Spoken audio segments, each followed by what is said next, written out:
The scream tore through the silence, sharp and raw, slicing into the stillness of the night.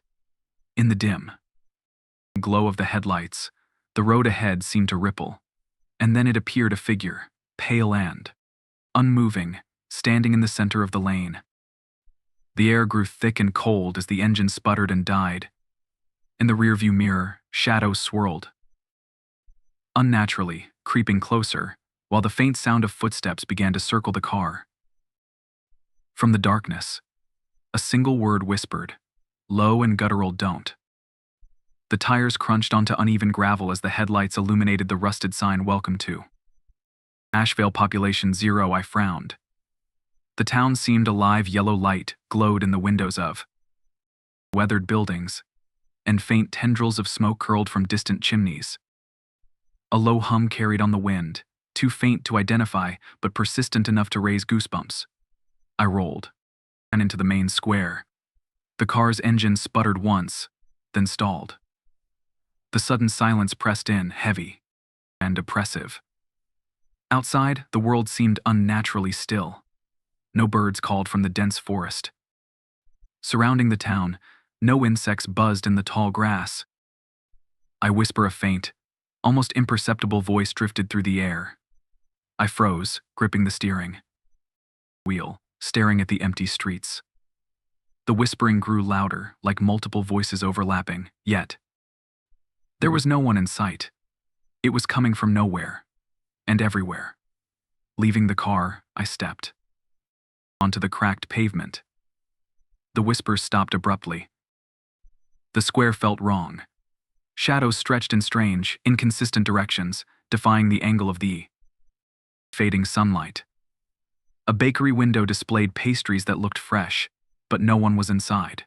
Across the square, a rocking chair moved lazily on a porch, though there was no breeze to push it. I turned to the car. The windshield bore faint streaks, fingerprints that hadn't been there moments ago. They formed an unmistakable word, "stay." A chill crawled up my spine. Somewhere in the distance, a door slammed, followed by a long, guttural creak. Then, silence again. The antique store's bell jangled, the sound too shrill for the suffocating stillness outside. Inside, the air was thick with the scent of dust and aged wood. "Can I help you?" the voice came before Alex saw the figure, a wiry old man hunched behind the counter, his milky eyes fixed in my direction, though they seemed unfocused. "My car broke down," I said, voice unsteady. I need directions back to the highway." The man's lips twitched into something resembling a smile. "No one leaves Asheville," he said softly, his tone casual, like he was sharing a piece of weather trivia. My stomach dropped. "What do you mean?" The man didn't answer. Instead, he placed a small trinket on the counter, a tarnished compass, the needle spinning wildly. "This will help you," he said. Before I could reply, the door creaked open behind them. Turning, I caught a fleeting glimpse of a girl in a red coat, her dark hair draped over her face. She stared briefly, then slipped out of sight, leaving the door swinging on its hinges. I hurried after her, stepping outside. The square was empty. The girl was gone. From somewhere nearby, a faint laugh echoed, a child's giggle, high-pitched and hollow, fading into the distance. Dusk descended fast, wrapping Asheville in shadows that seemed to move on their own. Back in the car, I turned the key, desperate to leave. The engine coughed, shuddered, then fell silent. The fuel gauge, full just hours ago, now read empty. Pulling out a phone, I dialed for help. The line connected, but all that came through was a low static hiss. Then, faintly beneath it, a voice whispered, "Don't go." The phone slipped from my grasp. Stepping out again, I noticed the square had subtly changed. The antique store was now across the street. The bakery was gone entirely, replaced by an empty, crumbling facade. The streetlights flickered. Beyond their glow, figures stirred in the darkness just at the edges of vision. I tried to focus, but the shapes dissolved like smoke when looked at directly. A low hum began to rise, deep and vibrating, as if the ground itself was groaning. Panic surged. I ran, heading for the edge of town. But the streets seemed to twist and fold, leading back to the square no matter which direction it was taken. The hum grew louder, filling my skull. In the middle of the square, the girl in the red coat appeared again, her back turned. I called out, voice cracking. She turned slowly, her face pale and hollow, her eyes black pits. Her mouth opened, impossibly wide, and the hum exploded into a deafening roar. Darkness swallowed everything. The pages of the dusty records cracked like brittle bones as I flipped through the old ledger. The library smelled musty, the air thick with the scent of decay. Each yellowed page seemed to pull I deeper into the town's forgotten history. But there was something unsettling about the names written in the records. Ashvale. Abandoned. 1952, I muttered, scanning the entry again. The words bled together as the town's history unfolded, like a terrible dream people vanished without a trace, leaving only empty homes and unanswered questions.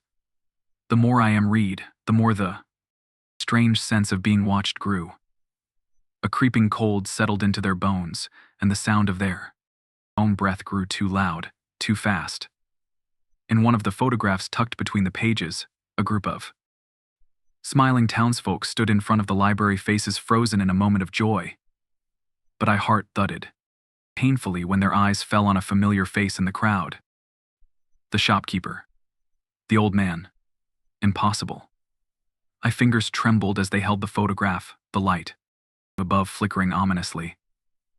The photo had been taken decades ago, yet the man hadn't aged a day. Panic surged. "What is this place?" I whispered to the room, but no answer came. Only silence, thick and suffocating. They quickly moved to the next file. The names seemed endless: neighbors, family, strangers. All vanished in a single night. The more I scanned, the more they felt the weight of something suffocating, pulling them deeper into the town's cursed history. Something was still here, in the walls. Watching. Waiting. The sound of soft crying caught I off guard, so quiet at first that they thought it might and have been the wind. But no, it was a faint, heart-wrenching sob. The sound tugged at my chest, growing louder, almost desperate, as if it were pleading for help. Unable to ignore it, I followed the noise down the narrow, dimly lit streets of Ashvale. The wind had picked up, carrying with it the distant echo of the crying. It seemed to swirl around, moving from one place to another, as if the very air was alive with sorrow. The cry led them to an old church at the edge of town, its steeple crooked and dark, the windows broken. I pushed open the door, the creaking sound like a warning. Inside, the air was heavy with dust and a musty smell that made my stomach churn. The girl in the red coat stood at the altar, her back to me. The cry had stopped, and the silence was oppressive, almost suffocating. Are you all right?" I whispered, voice trembling. The girl slowly turned, her face hidden by the red hood.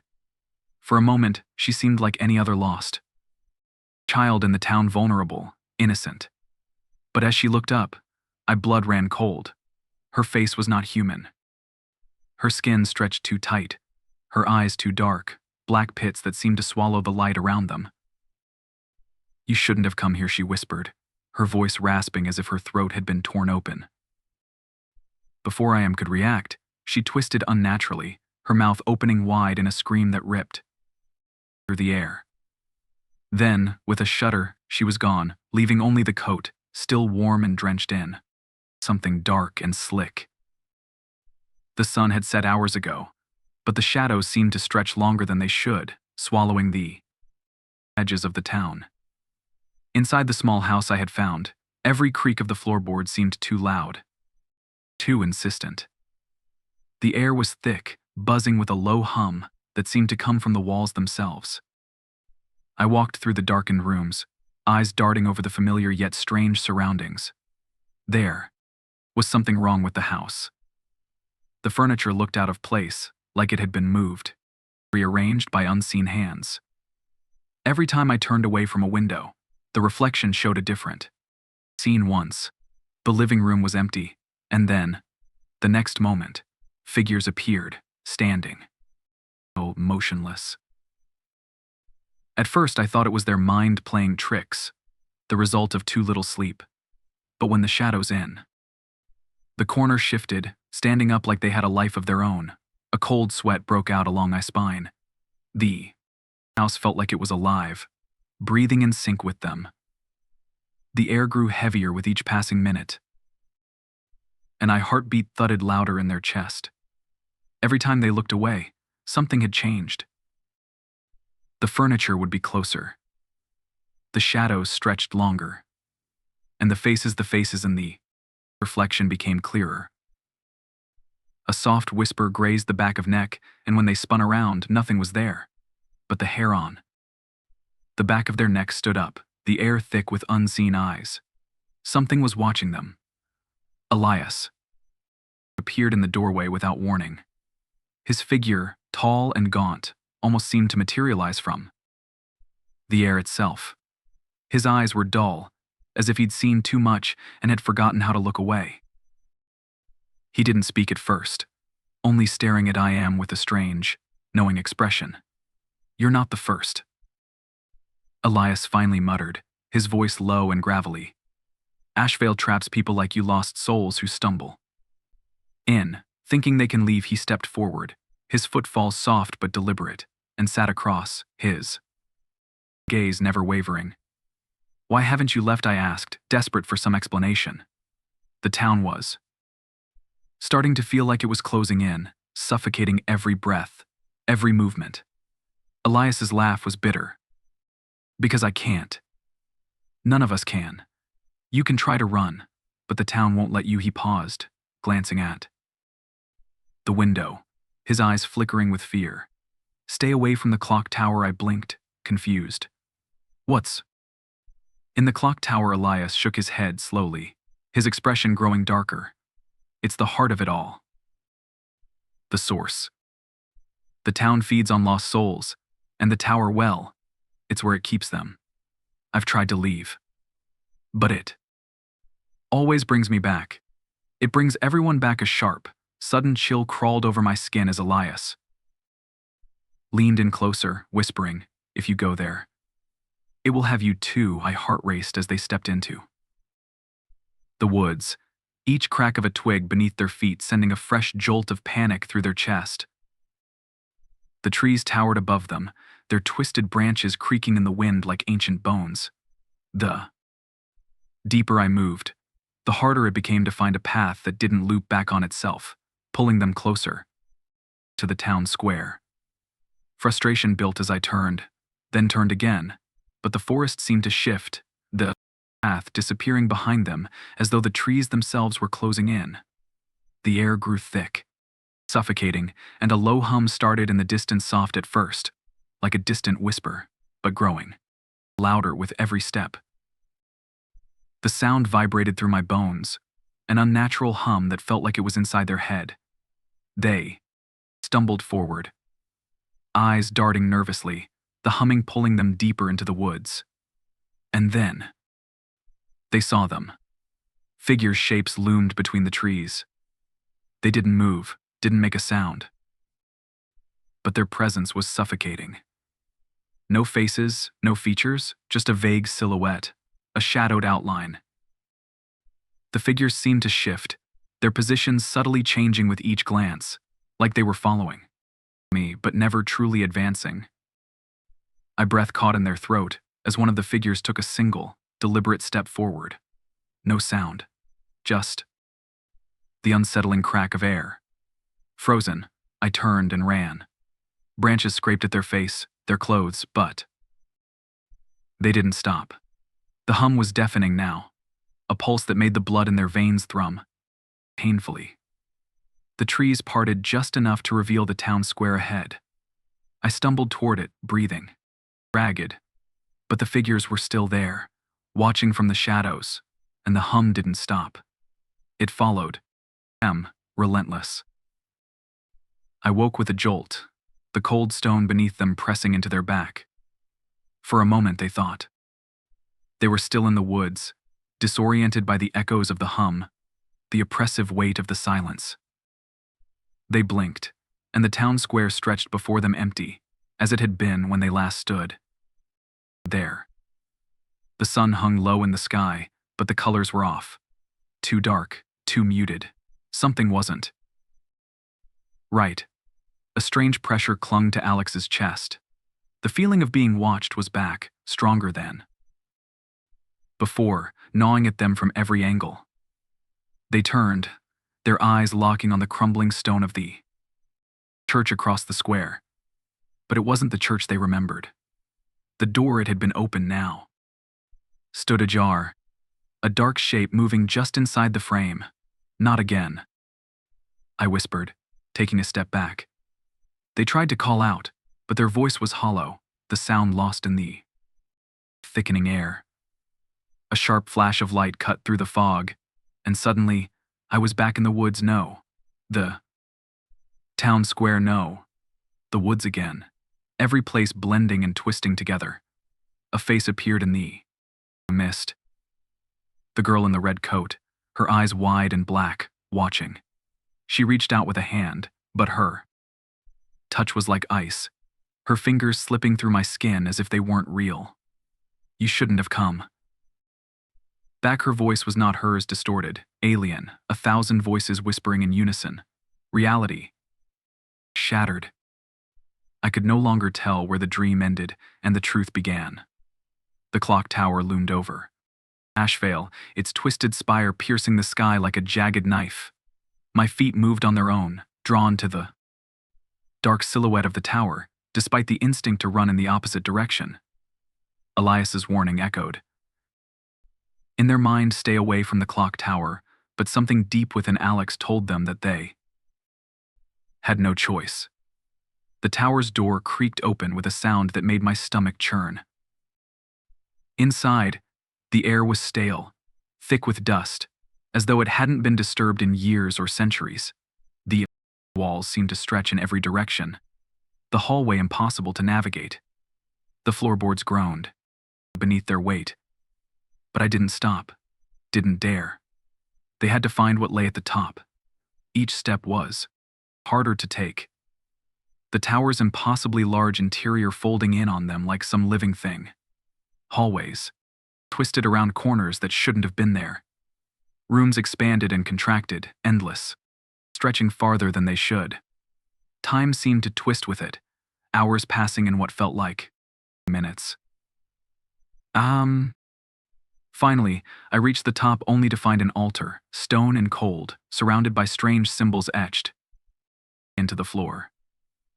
The air was thick here, the humming sound returning, louder than ever, vibrating through the stone and into my bones. The symbols pulsed with a sickly glow, their meaning beyond comprehension. A broken, torn book lay beside the altar, its pages filled with the remnants of an ancient ritual, a ritual to bring back the dead.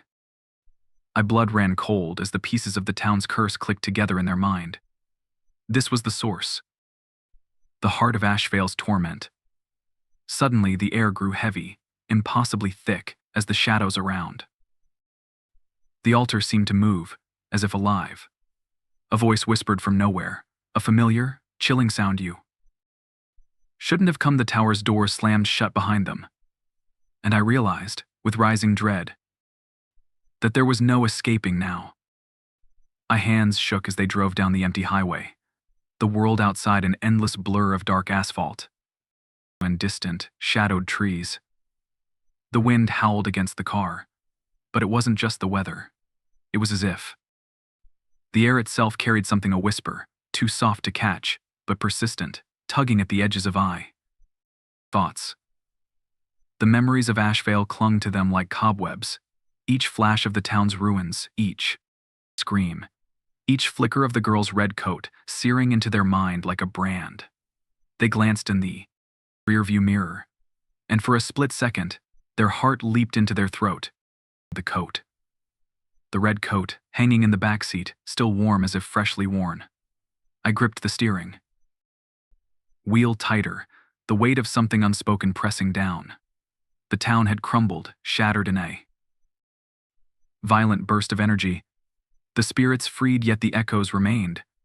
The curse had been destroyed, or so they thought. But now, with the coat resting behind them, I felt something else, a presence, dark and waiting. The whisper came again, louder this time, though no one was there to speak it. You can't leave. Not really. The air in the car turned cold, and for a moment, the shadows outside seemed to stretch longer, their forms twisting unnaturally, as if reaching. Suddenly, the road ahead began to distort, like a rip in the fabric of reality. The familiar stretch of highway was now unfamiliar, darkened by the very fog that had once enveloped Asheville. I slammed on the brakes, but the car didn't stop. The engine sputtered and died, the headlights flickering as the mist crept closer. And in the distance, just at the edge of the headlights, stood a figure in a red coat. The last words I had heard echoed once more in their mind. You shouldn't have come back. Are you sure you're alone as you finish this story? Or is something watching from the shadows? I woke to a cold hand gripping my ankle. In the darkness, something crouched at the foot of my bed, its glowing eyes locked on mine. Don't scream, it whispered, but I already was. I couldn't stop thinking about the cat. Its thin frame, its hollow eyes, there was something about it that lingered in my mind. Long after I had locked the door that night. It seemed hungry, desperate, and lost. So, the next evening, I placed a bowl of food on my porch. Something simple, a little canned tuna, a saucer of milk. I stepped back inside, watching through the window, waiting for it to return. Hours passed, and the food remained untouched. But just as I turned away, I caught it again, the gleam of those reflective eyes at the edge of the porch light's reach. The cat was there, watching me. It didn't move toward the food. Didn't even sniff at it. It just sat there, its head tilted slightly, as though it was studying me. I tried everything to coax it closer. Softly calling out, tapping the porch with my fingers, even holding the door open. It didn't respond. But I noticed something strange every time it appeared. It would sit in the exact same spot, facing the same angle. And every time, it stared at one particular place, the second-story window on the side of my house. That window had been painted shut long before I moved in. It wasn't even in a room I used. I told myself it was just a coincidence, just a trick of the angle. But night after night, the pattern repeated. The cat would come, it would stare, and it would leave, never touching the food. One night, as I stood watching, I followed its gaze to the dark, sealed window.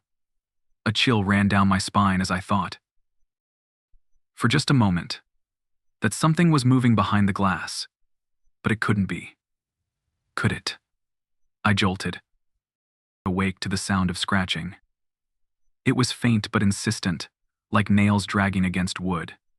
At first, I thought it was coming from the front door, but as I held my breath and listened, I realized it wasn't. The sound was higher, coming from the second-story window. I lay frozen, staring at the ceiling, the noise scraping through my nerves. My heart pounded as I slid out of bed, grabbing the flashlight from my nightstand.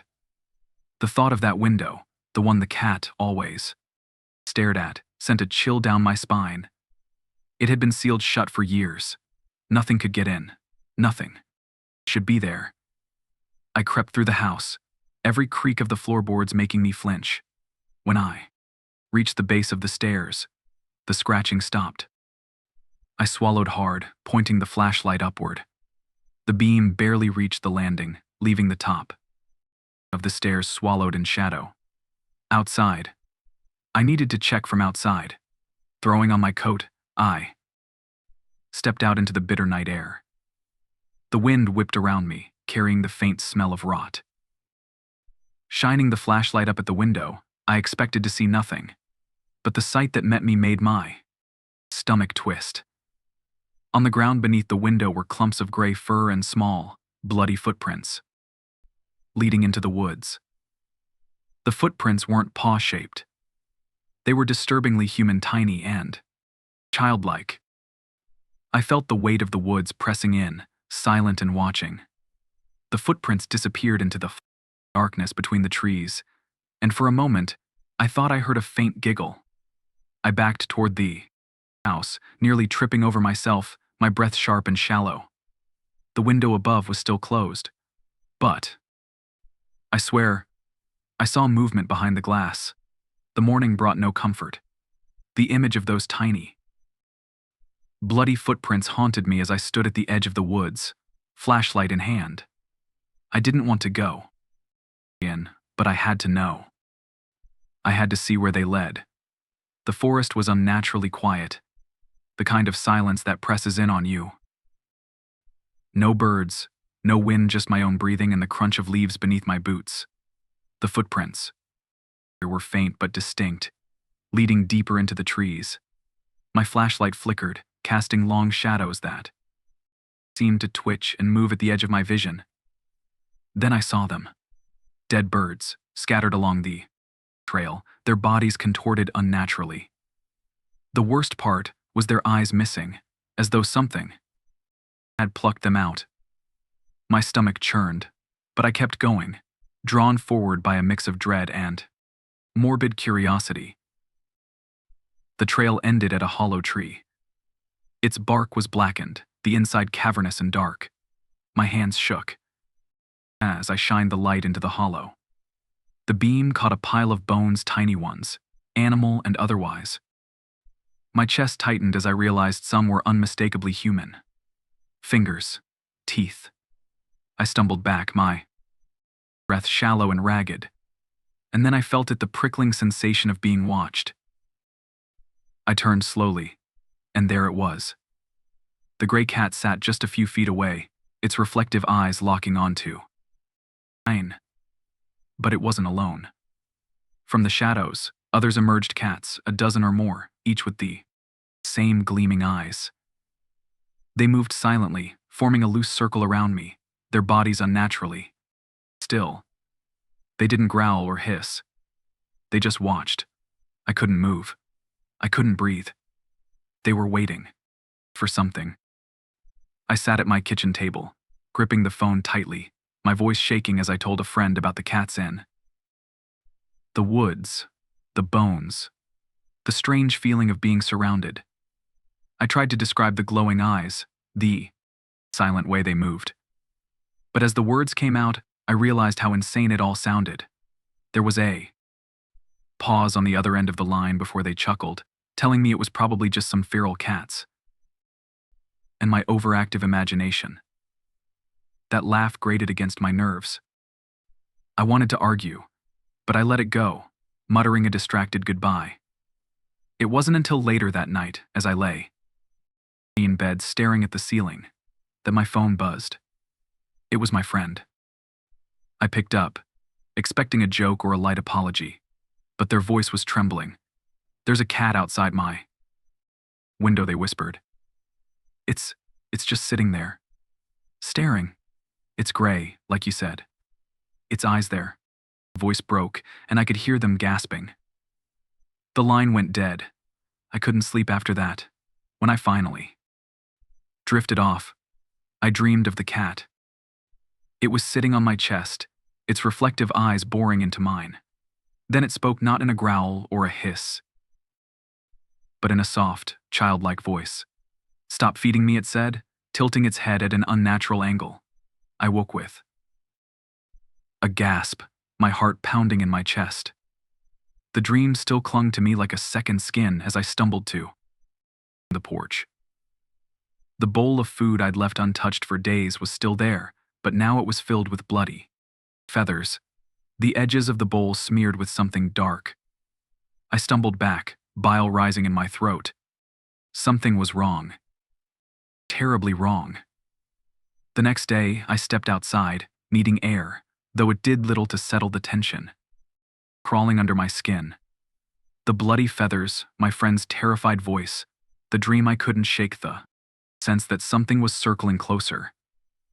As I reached for my mail, my elderly neighbor, a man I'd only exchanged pleasantries with, shuffled up the walkway. He looked hesitant, his wrinkled face tight with worry. "You've seen the cat, haven't you?" he asked, his voice low, almost conspiratorial. I froze, gripping the mailbox tighter. "What do you mean?" He glanced around, as if someone might overhear. "That thing. It's not a stray." It's been here before. The way he said it, calm, yet edged with unease, made my skin prickle. He told me about a woman who used to live in my house, decades ago. She was kind to it, he said, fed it, cared for it. But she started hearing voices, seeing things. He paused, his watery eyes locking onto mine. Then she vanished. Left her things, her car, everything. Gone. I felt like the ground beneath me. I was slipping away. "You're saying she disappeared because of a cat?" My voice sounded weak, even to me. He didn't answer. Instead, he gestured to my porch. "Check your steps. If it's marked you, you'll know." After he left, I dropped to my knees, running my hand over the worn wood of the porch. My fingers caught on something etched into the surface, a faint, looping symbol. It was almost impossible to see unless you knew where to look. My stomach tightened as I realized I'd seen it before on the cat. The faint mark on its forehead wasn't a scar. It was the same symbol. I stumbled back into the house, locking the door behind me, but the air inside felt no safer. I couldn't ignore it anymore. That evening, as the sun dipped below the trees and the shadows lengthened, and I sat on my porch, broom in hand, waiting for the cat. The eerie symbol etched into the wood under my feet felt like it was pulsing, almost alive. I told myself it was in my head, but the unease wouldn't leave. Then it came. Silent, as always, its gray body slipping out of the shadows like smoke. It stopped at the edge of the porch, its reflective eyes catching the faint light. It didn't blink. It didn't move. I stood, gripping the broom tightly. "Go away," my voice cracked, but I forced myself to take a step forward. "Get out of here." The cat didn't flinch. It just tilted its head, as if confused, then let out a sound I didn't expect, a low, guttural growl that didn't belong in the throat of any feline. My fear turned to anger. I raised the broom and swung. The moment the broom made contact, the cat let out a screech so piercing it shattered the porch light above me. Glass rained down as I stumbled back, clutching my ears. The sound wasn't just loud, it was wrong, like a dozen voices screaming in unison. A gust of icy wind slammed into me, knocking me off my feet. My head hit the wood hard, and for a moment, the world spun. When I sat up, the cat was gone. But my arm burned. Looking down, I saw deep scratches raking from my wrist to my elbow. They weren't random, they were deliberate, almost like writing. Blood dripped onto the porch, pooling around the symbol carved into the wood. And then I noticed the scratches matched the symbol exactly. I couldn't stop staring at the scratches on my arm. The shape of them, too precise to be random, seemed burned into my mind. I felt a compulsion to understand. I needed to know what this symbol meant, what was happening to me. I spent the next few hours digging through books, forums, and obscure articles. Each search brought more dread. The symbol wasn't just meaningless scratches, it was tied to something ancient, something terrifying. The story spoke of fetchlings, shadowy entities that disguise themselves as animals. They lure people in, gaining power from small acts of care, food, attention, even pity. Each offering tightens their hold on their feeder until they can cross fully into the mortal world. The accounts were all the same. The victims felt watched. They heard whispers in their homes. They found marks etched into their surroundings and eventually their skin. And then they vanished. I found an old archive of local legends, digging deeper into the history of my house. That's when I saw it. A photograph. My blood went cold as I stared at the faded black and white image of a smiling woman, standing on my porch, holding a gray cat. Its eyes gleamed even in the grainy print, identical to the ones I'd seen outside my window. Behind her, in the photo, the second-story window loomed wide open. My breath caught as I looked closer. There was a shadow in the window, faint but undeniable, something tall, with elongated limbs, its face lost in darkness. I slammed the book shut and pushed it away, my hands trembling. Somewhere upstairs, I heard a soft creak, like a footstep. The second-story window was still supposed to be sealed shut. Supposed to be. The creak upstairs wouldn't leave my mind. I knew the second-story window was sealed. It had to be. But the sound, it wasn't just a random groan of the old house. It was deliberate, measured, like someone or something moving just above me. I grabbed a flashlight and a wrench, gripping the cold metal handle as I forced my feet up the staircase. Each step felt heavier than the last, the air colder the closer I got to the attic. At the top, I hesitated, staring at the old, warped door. I'd never paid attention to it before. It was locked, but not for long. With trembling hands, I used the wrench to twist and snap the rusted lock open. The door creaked inward, revealing a room I'd never seen before. The air was thick with dust, and the smell of mildew burned my nose. The room was small, cluttered with a tiny bed, a broken toy chest, and a rocking chair that creaked faintly as I stepped inside. Everything was coated in a film of neglect, but nothing was disturbed. It was as though time had stopped here, preserving a child's room in eerie perfection. I froze when I saw the diary lying open on the bed. The pages were yellowed, the writing shaky but legible. I read about a little girl feeding a stray cat, her excitement growing with each entry until the tone shifted. The later pages were filled with frantic notes about whispers at night, scratches on the walls, and the cat staring through her window, no matter how many times she tried to shut it out. The final entry chilled me to the bone. I think it's inside now, behind me. The rocking chair groaned louder, its rhythmic creak breaking the silence. I didn't dare turn around. I slammed the attic door shut and locked it, but the uneasy silence in the house felt alive, pressing against me. I fled downstairs, my heart pounding, and collapsed onto the couch, gripping my knees. It was inside. That diary entry echoed in my mind, its implication gnawing at me. That's when I heard it, the unmistakable sound of soft, deliberate footsteps in the hallway. My head snapped up. I hadn't left any doors open. I stood, every nerve on edge, clutching the wrench from earlier like a lifeline. The sound grew closer, shifting to a soft scratching along the wall. Then came the voice, faint but unmistakable. Feed me. My stomach twisted. It wasn't loud or threatening, it was soft, almost pleading. I stepped back into the living room, my breath quick and shallow. The voice came. Again, closer this time. Feed me. I spun toward the noise, and there it was. The gray cat was sitting in the middle of the hallway, its reflective eyes locked onto mine. But its mouth didn't move. The words were coming from somewhere else, echoing through the house like they belonged to the walls. Feed me, it said again, the voice rising. Urgency.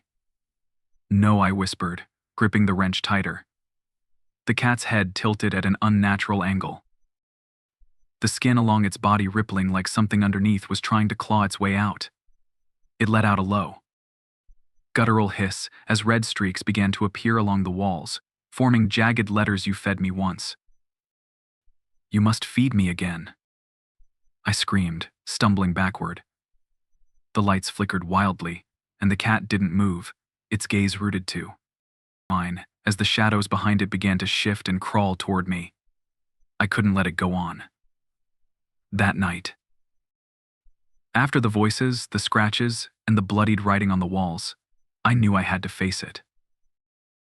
I armed myself with a circle of salt, a small iron blade, and a symbol hastily copied from the research I'd done earlier. Every step toward the living room felt like dragging my body through quicksand, but I forced myself to keep going. The cat was waiting for me. It sat in the center of the room, its glowing eyes tracking my every move. Its body looked thinner, more fragile, like it was unraveling, but its presence felt suffocating, as though the room was shrinking around it. I threw a handful of salt around myself and held the iron blade in front of me, my voice trembling as I shouted, "Leave. You're not welcome here." The cat didn't flinch. Instead, the shadows in the corners of the room began to move, pooling and twisting as though alive. They rose like smoke, gathering into a tall, monstrous shape that loomed over me. The cat turned its head toward the figure, its mouth splitting into an impossibly wide grin. It wasn't a cat. It had never been a cat. The figure stepped forward, its form indistinct, its eyes twin reflections of the cat's. "You fed me," it said in a voice that vibrated through the walls, deeper than anything human. "You let me in." My hands shook as I tried to raise the blade, but the thing laughed, a sound that rattled my chest. The salt circle began to smear, the barrier weakening as the shadows pressed against it. "I am almost free," it said, reaching for me. I screamed, stumbling back as the circle collapsed. It was too close now, too strong. I had made a terrible mistake. The shadows surged toward me, twisting and crawling like they were alive. But I knew I couldn't stay in the house. It wasn't safe anymore. Clutching the iron blade and a pouch of salt, I bolted for the door, the creatures' laughter trailing behind me like a physical weight. The air outside was icy, biting at my skin as I stumbled toward the woods. My legs felt heavy, but I forced myself forward, knowing it was chasing me. I could hear its deep, rasping breaths and the sound of leaves crunching behind me, though when I looked back, all I saw was darkness. I reached the hollow tree, the place where it all began. My chest burned as I dumped the salt around its base, forming a circle as fast as I could. The shadows hesitated, swirling just beyond the ring.